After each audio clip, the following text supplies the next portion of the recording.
Right, so there's been a lot of drama surrounding the theatrical release of the Amazing Digital Circus The Last Act, the combination of episodes 8 and 9 scheduled to hit cinemas on June the 4th. So naturally, I'm going to weigh in on this topic because I've been covering this show for longer than anyone else on the internet and it is very important to me. There have been 3 announcements posted from Glitch about this at the time I'm writing this, so these are what we're going to be basing all of my opinions on. We have the original trailer release, the update post saying that they're adding more viewings, and finally Kevin's statement on the whole thing. All of this information will be covered in depth in this video, but allow me to tease my conclusion early. I hate this. It is a terribly implemented and poorly thought out idea that will make the ending of this show inarguably worse for all but a select group of fans, and the fact that they are trying to cover for themselves with this announcement is ridiculous. Let's get into everything that's gone wrong here. First off, our original teaser actually starts like any other episode trailer, giving us some snippets of information about the episode and the general tone it will take. One thing that is immediately evident upon watching this is that the time skip between this episode and episode 8 will be pretty much non-existent, so the idea of combining these two together isn't a completely terrible one, and it shouldn't feel all that jarring to watch. As Zooble has changed out their parts again to the same layout as in the pilot. Why did they decide this was an important thing to do?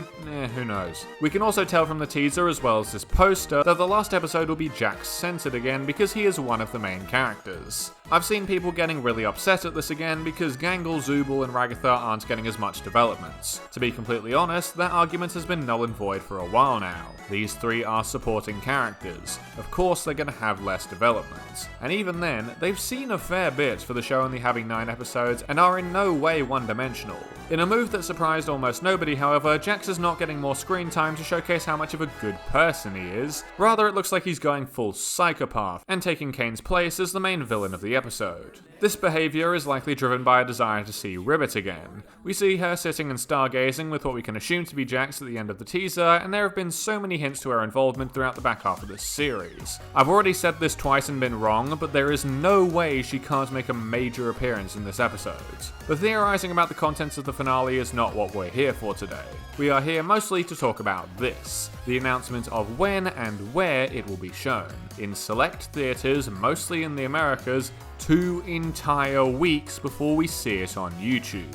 Initial outcry to this announcement was understandably very negative, especially regarding the time differential between the release dates being an entire fortnight instead of something more reasonable like a 5 or 7 day release gap. It then leaves everyone who can't see the episode in theatres with a choice of either be spoiled or don't go online for 2 weeks. In reality though, this isn't a choice at all. The Amazing Digital Circus is a social media phenomenon, and its fandom is made up entirely of people who spend lots of time on social media. It is a part of our lives and the way we interact with the world. Asking a person in this situation to not use social media for 2 weeks is a ridiculous and wildly unhelpful thing to say. This is in essence like asking myself, a person with celiac disease, to eat food with gluten in it because we want to go on holiday to a place that doesn't have any gluten-free options. Yes, I can theoretically do it, it's not going to kill me and I will get the experience of going on holiday, but I will have a terrible time throughout the process even if I end up looking back on the holiday itself fondly. In the same manner, trying to dodge internet use and spoilers for 2 weeks will leave a bad impression on many people even if the final episode turns out to be the best piece of media they've ever watched. People have also been saying not to heap the blame on Glitch for the spoiler issue because it's the fans that are the problem, not Glitch themselves. This argument does not hold any water because yes, Glitch are not going out and actively spoiling people, but they are very aware of what this fandom is like. Just a month ago I made a whole video covering the drama that stemmed from a really innocent, not at all controversial statement Goose made, which escalated all the way to Glitch having to make a response. Glitch knows this fandom is shit, and they choose to do this knowing the spoilers would be rampant as a product of it. The second part of the problem for this is the location issue, that being the fact that 80% of the world has no access to this product. We don't have any showings in Europe, Africa, or Oceania, and at this point the only Asian location is Japan, which has already gotten a ton of exclusive Digital Circus events. The only solution that was provided to us to fix this huge distribution problem is email your local cinema and pray they take up the movie. This is not a good system, and for the vast majority of people, it will not work. For one, there are just so many places in the world right now that won't allow the themes in this show to be played because of local laws. Places in the Middle East, Africa, and Central Asia that refuse Western ideologies and LGBT topics will hard block the movie from being shown. The people who watch the show online in these places don't have any options. There is literally nothing they can do.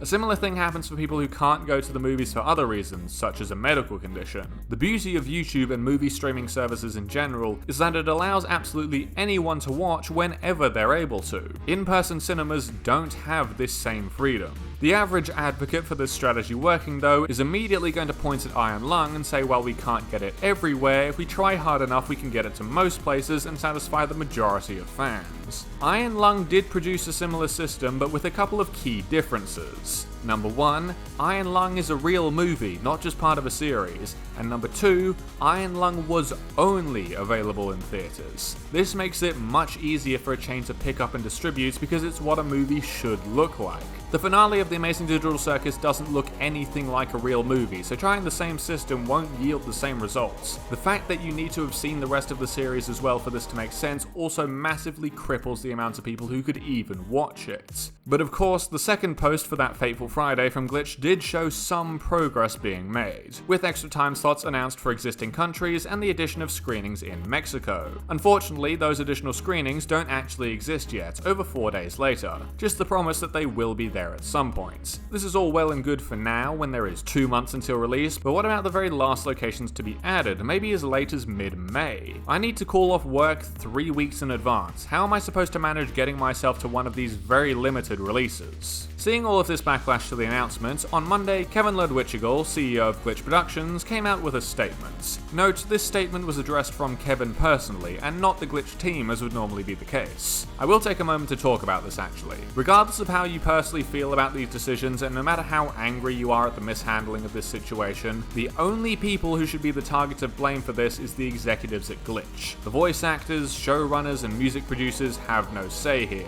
They are at the mercy of the executives and do what they say because that's how they keep their jobs. Do not harass Gooseworx, Alex Rokon, Michael Kovac, or anyone else about this. It is an issue with Glitch Productions as a corporate entity. Kevin's statement posts 2 key arguments for why things are the way they are. He says that this release is for the good of indie animation as a whole, and having a worldwide release will show everyone that these projects can succeed. He does not include any further updates on how the whole worldwide release thing is actually going. He also states that the 2-week time difference between uploads is the best that they could do and was apparently unheard of before by cinemas. Now, there is a debate to be had on whether or not this will do great things for indie animation. First off, Glitch is a AA studio now, not an indie one, but the runoff effect can still be there. Iron Lung did pave the way for more indie films to release soon. Exit 8 and the Backrooms movies that are releasing this year are evidence of this, but it's kind of unclear if this will happen for other indie shows. To be completely honest, indie animation and movie don't go very well together in a sentence. Animation is not like a live action film.